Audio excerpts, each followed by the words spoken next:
BJP IT cell के प्रमुख अमित मालवीय को राहुल गांधी के खिलाफ एक ट्वीट करना भारी पड़ गया है। मालवीय के खिलाफ कांग्रेस नेताओं ने मुकदमा दर्ज करा दिया है और यह एफआईआर दर्ज हुई है कर्नाटक में, जिस पर राजनीति अब शुरू हो गई है। मालवीय ने कांग्रेस नेता राहुल गांधी को लेकर कथित विवादित ट्वीट करते हुए एक वीडियो पोस्ट किया था।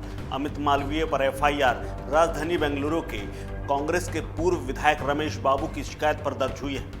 बीजेपी नेता के खिलाफ कांग्रेस पार्टी के नेता रमेश बाबू की शिकायत के बाद बेंगलुरु के हाई ग्राउंड थाने में शिकायत दर्ज कराई गई। ये एफआईआर आईपीसी की धारा 153A और 505/2 के तहत दर्ज कराई गई। एफआईआर को लेकर अमित मालवीय ने अब राहुल गांधी पर तंज कसा है। अमित मालवीय के खिलाफ दर्ज एफआईआर पर कांग्रेस अध्यक्ष मल्लिकार्जुन खड़गे के पुत्र और कर्नाटक के मंत्री प्रियांक खड़गे ने कहा कि बीजेपी को जब भी कानूनी दौर से गुजरना पड़ता है तो वो रोना शुरू कर देते हैं। उन्हें देश के कानून का पालन करने में कठिनाई होती है। मैं बीजेपी से पूछना चाहता हूं कि एफआईआर का कौन सा हिस्सा गलत इरादे से दर्ज कराया गया है। हमने कानूनी राय लेने के तकरीबन एक हफ्ते बाद ये एफआईआर दर्ज कराई। क्या कुछ कहा है प्रियांक खड़गे ने, सुन लीजिए। अच्छा, मीडिया के सामने आके क्यों करते हैं? कोर्ट में जाके बोलिए कि आपने जो किया है सही किया है, गलत किया है।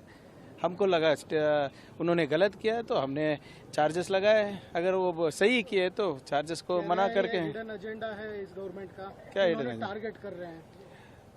अफवाहें फैलना हिडन एजेंडा नहीं है, नफरत फैलाना हिडन एजेंडा नहीं है, सच का झूठ बनाना, झूठ का सच बनाना हिडन एजेंडा नहीं है। उसके खिलाफ हम लड़ रहे हैं, कानूनी तौर पर लड़ रहे हैं। उस पर ये कानून और संविधान ऊपर इतना एलर्जी क्यों है बीजेपी को? इसके अलावा कांग्रेस प्रवक्ता पवन खेड़ा से भी जब सवाल हुआ तो उन्होंने BJP IT cell Amit Malviya के खिलाफ कांग्रेस ने जो एफआईआर दर्ज कराई है इस पर उन्होंने कहा कि एक ही हुई है, ये अच्छी खबर नहीं है। उनके खिलाफ और मामले दर्ज होने चाहिए। जिस तरह से वो न केवल सच के साथ खिलवाड़ करते हैं, किसी के चरित्र और छवि के साथ खिलवाड़ करते हैं, उसे देखते हुए और मामले दर्ज होने चाहिए। क्यों इतना हमलावर है पवन खेड़ा और क्या कुछ कहा है, आप भी देखिए। ये अच्छी खबर नहीं कि एक ही हुई, बहुत होनी चाहिए। जिस तरह से वो ना केवल सच के साथ खिलवाड़ करते हैं, लोगों के चरित्र के साथ खिलवाड़ करते हैं, लोगों की छवि के साथ खिलवाड़ करते हैं, और देश की छवि सबसे ज्यादा बिगाड़ने में अगर किसी का योगदान रहा है तो बीजेपी के आईटी सेल का रहा है। पूरी एक प्रधानमंत्री की यात्रा पर एक अकेले व्यक्ति ने पानी फेरा तो उसका नाम यही है जो आपने अभी नाम लिया। तो मैं तो हैरान हूं कि सरकार ने अभी तक उन पर कोई एफआईआर क्यों नहीं की।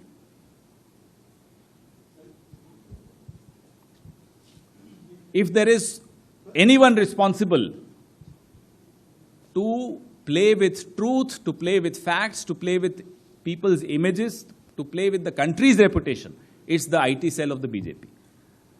The entire visit, US visit of the Prime Minister has been undone by the IT cell of the BJP. प्रवक्ता ने ये तक कहा कि देश की छवि बिगाड़ने के लिए सबसे ज्यादा अगर कोई जिम्मेदार है तो बीजेपी आईटी सेल, जिन्होंने प्रधानमंत्री मोदी की यात्रा पर किसी एक व्यक्ति ने अगर पानी फेरा है तो वो अमित मालवीय है।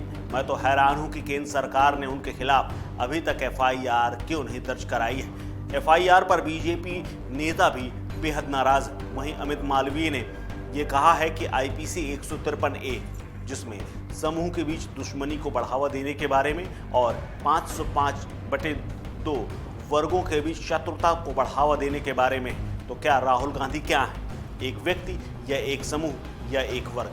ये कहकर अमित मालवीय ने राहुल गांधी पर तंज कसा है। इसके अलावा आपको बता दें कि कर्नाटक में हुई एफआईआर पर बीजेपी नाराज है।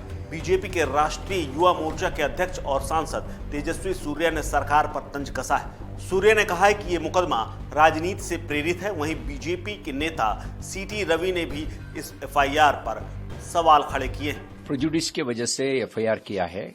यहाँ कांग्रेस सरकार है, वो लोग प्रेजुडिस की वजह से एफआईआर करवाया है। अब सोचिए,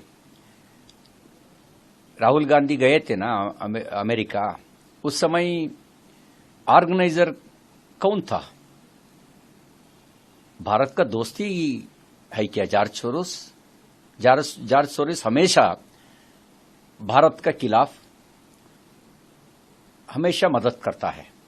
टुकड़े गैंग को मदद करता है, उन्हें सपोर्ट किया था। और उसके साथ साथ खलिस्तानी लोगों के बारे में आप क्या कहना चाहता है? भारत का दोस्त ही ऐसा कह सकता है क्या खलिस्तानी लोगों को? बीजेपी नेता अमित मालवीय के खिलाफ जिस तरह से एफआईआर दर्ज की गई है, उसके बाद ये माना जा रहा है कि कर्नाटक पुलिस उनके घर नोटिस के साथ कभी भी पहुंच सकती है। अब एफआईआर के बाद गिरफ्तारी होगी या नहीं, ये देखने वाली बात होगी। इस खबर में फिलहाल इतना ही। अपडेट्स के लिए बने रहिए वन इंडिया हिंदी के साथ।